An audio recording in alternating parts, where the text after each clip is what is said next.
El siguiente segmento tiene contenido o opinión. La entrevista en A Primera Hora. Analizamos los hechos del momento junto a sus protagonistas. 7:30 en la mañana.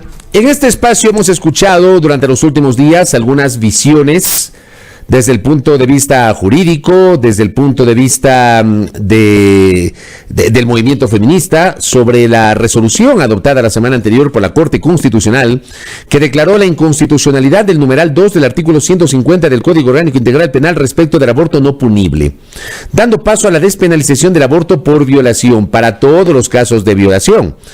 Ese numeral 2 del 150 del COIP establecía justamente la despenalización del aborto por violación cuando se trata de una mujer con discapacidad mental. En el código anterior, antes de este COIP, que fue aprobado en 2013, se utilizaba un término, digamos, ofensivo, ¿no?, para nuestros tiempos. Mujer idiota o demente, decía justamente ese código. Fue reformulada esa concepción y se la cambió por mujer con discapacidad mental. Bueno, con la decisión de la Corte Constitucional de la semana anterior, estamos hablando de que la despenalización del aborto por violación se dará para todo tipo de casos. Y hay voces a favor y en contra. Vamos a escuchar una voz en contra. Tiene la gentileza de atendernos vía telemática a esta hora la jurista Cristina Valverde. Ella es abogada, es máster en Derecho Canónico y nos acompaña esta mañana aquí en A Primera Hora. ¿Cómo le va, abogada? Bienvenida. Qué gusto. Buenos días, muchas gracias, Patricia. Gracias a usted por la gentileza. A ver, ¿por qué usted desde su propia concepción, yo le he leído a usted, le he seguido en el Twitter, usted tiene una posición de defensa de la vida desde la concepción?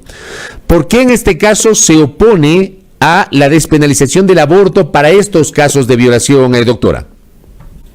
Sí, nuestro primer derecho que tenemos todos, el primer derecho humano, es el derecho a la vida, que es el más importante, y que está protegido y reconocido en nuestra Constitución, en varios artículos, no solamente en el artículo 45, pero en el artículo 23 también, que dice que no habrá una pena de muerte para nadie. Pero en este caso, sí hay una pena de muerte para el niño que está por nacer. Entonces, ¿qué pasa? ¿Por qué estamos en contra? Porque esta sentencia no va a lograr que las mujeres salgamos a las calles más tranquilas, no va a lograr disminuir la violencia, no va a lograr que se erradique el abuso sexual, va a seguir el abuso sexual, nos van a seguir violando a niños, niñas, adolescentes y mujeres en el país. Pero más bien lo que se hace es condenar al inocente, el que no hizo nada. Y el criminal, como siempre, queda impune. ¿Por qué le digo? Porque hace 2 años se pasó una ley, que fue la ley Revas, propuesta por la asambleísta Lourdes Cuesta. Lo que se quería hacer era hacer un registro de violadores, en el cual se puede impedir que estos violadores puedan trabajar con niños, por ejemplo, en guarderías, en escuelas, en colegios. Y hoy vemos la cantidad de denuncias que hay de abuso sexual en las entidades educativas.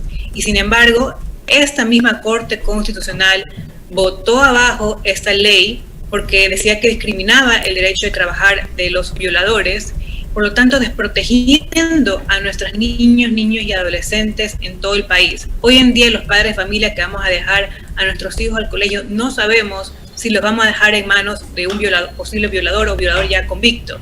Entonces, ¿cómo es posible que lo que se haga, la única solución que encuentren para estos casos terribles que son de violación es matar a un niño inocente y no más bien trabajar en la prevención? ¿Cómo es posible que se prefiera los derechos de un violador convicto a los derechos de nuestros niños? Entonces, por eso es que estamos en contra, porque lo que buscamos son soluciones humanas que realmente protejan a las mujeres, protejan a las niñas y adolescentes y a la vida, a las dos vidas, a la madre y al niño que está por nacer. Ahora, la visión del movimiento feminista que en cambio respalda y promovía esta resolución de la Corte Constitucional es, y voy a utilizar algunos términos, por ejemplo, algunas voceras del movimiento feminista dicen mi cuerpo, mi derecho, y que las mujeres deben tener el derecho de decidir sobre sus cuerpos. Esa es, digamos, parte justamente de los argumentos para respaldar esta decisión de la despenalización del aborto por violación. ¿Cuál es su visión sobre eso, doctora?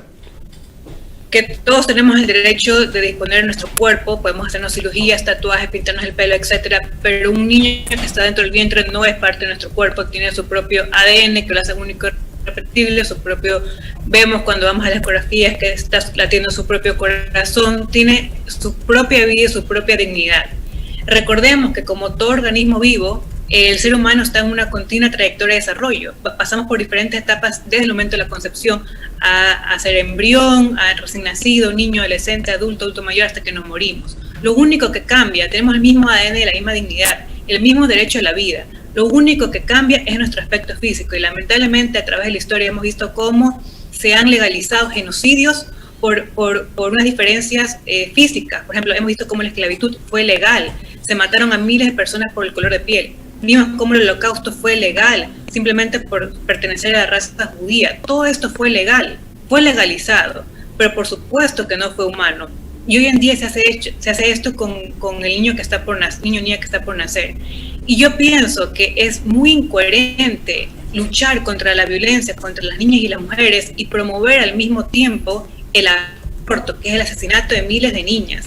Ya los estudios científicos nos demuestran que se han matado a 23 millones de niñas simplemente por el hecho de ser niñas, porque en muchos casos se prefieren a los niños y cuando se enteran de que hay niñas, las matan en lo que se llaman abortos selectivos. Entonces, ¿cómo puede ser eso feminismo? El feminismo real protege la vida de todas las mujeres y las niñas desde el momento, desde su concepción. Correcto. Acá estoy recibiendo un mensaje en este diálogo que estamos compartiendo con la abogada Cristina Valverde. Por cierto, estamos ya con Santo Domingo conectados con nuestro canal Majestad Televisión allá en Santo Domingo. Les envío un abrazo a los televidentes de Majestad Televisión. Gracias. Conectados ya con nuestro espacio de noticias que ustedes lo pueden escuchar, como ya lo saben, en Pichincha, Esmeraldas y Manabí, nuestra señal de radio, en Santo Domingo por Majestad Televisión y el canal 3 del sistema TVNet. Estamos en internet por www.radiomajestad.com y estamos transmitiendo por Facebook Live ahora mismo, por la fanpage de Majestad Radio en Facebook y por el canal de YouTube de Majestad Radio. A ver, me envían el siguiente mensaje y se lo voy a leer a nuestra invitada. Es el doble o triple impacto psicológico que vive una mujer víctima de violencia, que está obligada a la maternidad forzada y que le va a recordar ese hecho traumático que es ser violada.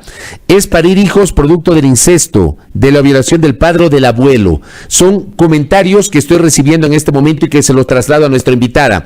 ¿Qué decir sobre esta posición en contra de su visión, doctora Cristina Valverde? Sí, que estos son hechos traumáticos, porque generalmente los embarazos producto de violación se ocurren en casos de violaciones repetidas y continuas que están en el entorno del adolescente o de la mujer. Y el aborto también representa un segundo trauma, porque es algo terrible. Pasar por un aborto es algo, es una solución violenta al propio hijo. ¿Cuál es la solución en estos casos, a nuestro parecer?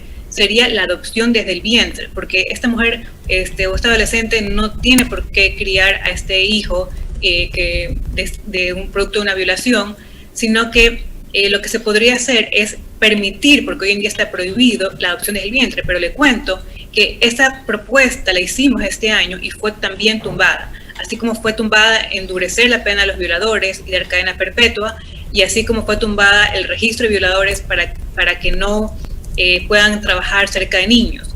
Para nosotros el aborto es una solución que llega muy tarde, ya está el trauma de la violación, es muy tarde para muchas mujeres. Es una solución muy deficiente. ¿Por qué? Porque generalmente es el mismo violador que se encuentra en su entorno, como usted mismo dice, tal vez algún pariente, algún profesor, que la lleva a abortar a la chica para encubrir su crimen y seguir cometiéndolo y quedar impune. ¿Por qué? Porque hay una falta de confianza en nuestro sistema legal y de justicia. Las mujeres no denuncian, las adolescentes no denuncian, y eso es lo que hay que propiciar, denunciar estos crímenes tan terribles, y que yo hago un llamado a las autoridades a que realmente pongan mano dura con las violaciones, porque le cuento algo, el INEC nos arroja todos los años dónde se encuentra la mayor tasa de embarazo por violación, y el Estado no hace nada. No entendemos por qué el Estado no entra con urgencia a estos provincias o barrios que el INEC arroja donde están con la mayor tasa de estas violaciones y no hacen nada, ¿no? Y le digo otra cosa, en cuanto al tema de la presión y la libertad que estamos hablando.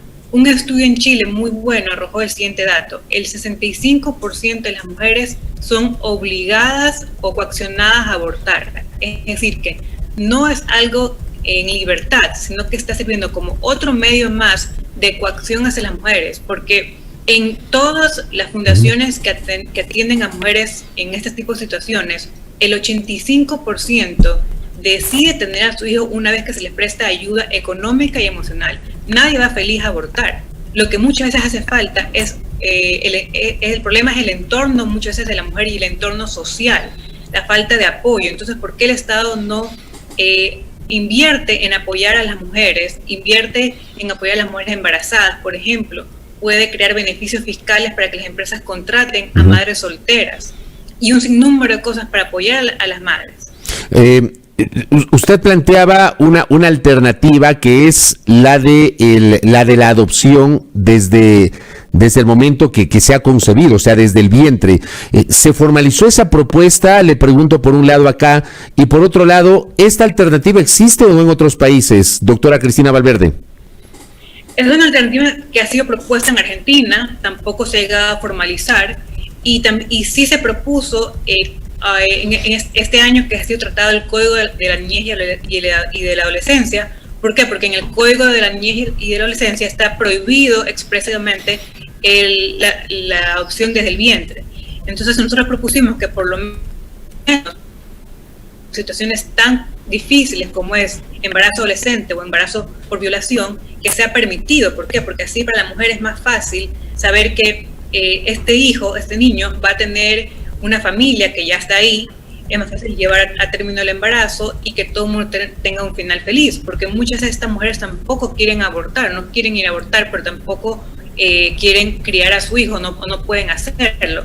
Entonces esta es una solución más humana, pero que también fue tumbada. El asambleísta Héctor Yepes también propuso, por ejemplo, cadena perpetua para los violadores de niños y tampoco no fue dada a trámite en la Asamblea Nacional. Entonces son tres propuestas para prevenir, por un lado, la violación y por otro lado para dar una solución a estos problemas sin tener que matar a una vida, que han sido tumbadas. Y entonces seguimos en lo mismo. Las violaciones y el abuso sexual seguirá campante, seguirá impune en nuestra sociedad y no hemos logrado solucionar realmente el problema de su raíz. Esta discusión que tenemos acá en el Ecuador sobre la despenalización del aborto también se ha mantenido en otros países de la región. En Argentina se dio paso a la despenalización, en el Uruguay se dio paso a la despenalización. ¿Por qué no pensar en esta también como una alternativa? Le pregunto, lo de la adopción desde el vientre me parece que es una propuesta interesante para el debate público, pero ¿por qué no también pensar en esto otro que le daría una libertad y le daría incluso seguridad a la mujer para que no se practique abortos clandestinos, doctora? Sí, mire, justamente, lamentablemente, hace 2 semanas, por ejemplo, falleció un adolescente en Argentina mediante un aborto legal. Es decir, que el aborto legal no para el que haya muertes en casos de abortos, y lo que es seguro es que siempre va a morir un ser humano, ¿no? El que está por nacer. Tampoco se ha disminuido la violencia sexual en ninguno de estos países que han erradicado, que han aprobado el aborto en caso de violación. Hoy en día, además, tiene que pasar a la Asamblea Nacional esta sentencia para que la Asamblea decida hasta qué momento se puede abortar. ¿Ustedes van a participar o van a pedir ser recibidos en ese debate? A ver, la sentencia dice que primero la Defensoría del Pueblo debe elaborar un proyecto de ley en 2 meses y que luego la Asamblea tendrá 6 meses para discutir ese proyecto de ley. ¿Ustedes van a pedir participar en los 2 escenarios, tanto en Defensoría del Pueblo cuanto en la Asamblea, doctora? Sí, por supuesto. Sin embargo, como hemos visto incluso en la sentencia que hubo, no sé si en el voto salvado de la doctora Carmen Corral, ella misma denuncia cómo esta sentencia fue hecha sin que se permite la audiencia pública de peritos, de expertos de la sociedad civil, sino que fue hecha a puerta cerrada y aprobada por solamente 7 personas en contra de lo que piensa la mayor parte del país. Ahora tiene que pasar a la Asamblea, tienen que proponer el procedimiento a seguir porque en este momento hay este vacío. Entonces, en este momento se podría abortar hasta el día del nacimiento en caso de violación, sin tener que probarlo de una forma tan, digamos, que sin que haya una sentencia condenatoria del violador. Hoy en día se puede abortar hasta el 9º mes, y eso es lo que tiene que regular la Asamblea, si que va a hacer un plazo o se podrá abortar hasta el día que el niño pueda nacer. Correcto. Vamos a ver cómo se modula esto. Doctora, le agradezco por su gentileza en habernos atendido. En realidad es la primera vez que tengo la oportunidad de entrevistarle y obviamente le comprometo para que en el futuro podamos seguir conversando, porque obviamente se va a abrir este espacio de la Defensoría del Pueblo y luego el tema de la Asamblea Nacional. Vamos a ver cómo se desarrolla ese trámite. Muy amable, doctora. Muchas gracias a todos los que están escuchando. Buen día. Muy amable a la doctora Cristina Valverde, que nos ha atendido de modo telemático esta mañana con su visión, en cambio, en contra de la despenalización del aborto por violación. 7 de la mañana con 46 minutos en A Primera Hora.